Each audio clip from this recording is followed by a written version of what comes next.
मेरा नाम माहिन है। उम्र सिर्फ 20 साल। लोग कहते हैं इस उम्र में लड़कियों की जिंदगी रंगों से भरी होती है, मगर मेरी जिंदगी हमेशा से खामोश रंगों में डूबी रही।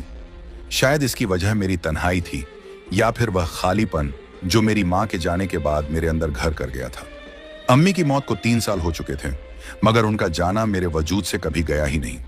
अब्बू जिंदा थे, मगर अपनी दुनिया में इतने उलझे रहते कि मुझे कभी महसूस ही नहीं हुआ कि मेरे सिर पर किसी का साया है। घर बड़ा था, कमरे ज्यादा थे, मगर मेरे हिस्से में बस एक कमरा और एक आईना आया था।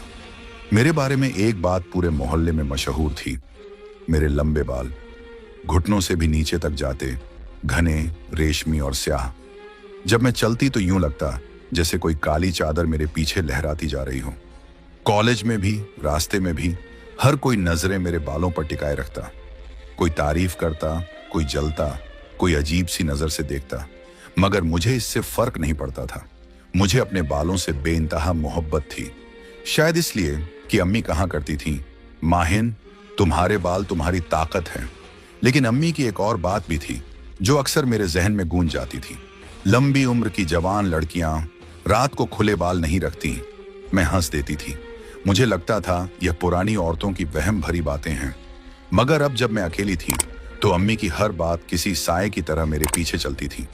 हमारे घर में एक पुराना आईना था, बहुत पुराना, लकड़ी के मोटे फ्रेम में जड़ा हुआ, जिसके कोनों पर अजीब से नक्श बने हुए थे। यह आईना मेरी नानी के जमाने से चला आ रहा था। नानी के कमरे से निकला, फिर अम्मी के कमरे में गया और अब मेरे कमरे की एक दीवार से लगा हुआ था। अम्मी हमेशा कहती थीं कि रात को इस आईने को कपड़े से ढक देना चाहिए। उनका कहना था कि आईना सिर्फ चेहरा नहीं दिखाता, माहिन, कभी कभी यह वो भी दिखा देता है जो नहीं देखना चाहिए। मगर मैं नहीं मानती थी, बल्कि सच कहूं तो मुझे रात के वक्त उसी आईने के सामने बैठना अच्छा लगता था। रात के सन्नाटे में जब पूरा घर सो जाता, मैं अपने कमरे की लाइट बंद कर देती। खिड़की से आती हल्की चांदनी पूरे कमरे को नीले रंग में डुबो देती।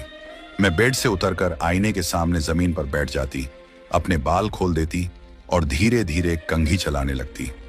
कंघी के दांत बालों में सरसराते और मुझे ऐसा लगता जैसे मैं अपने ही दिल को सुला रही हूं।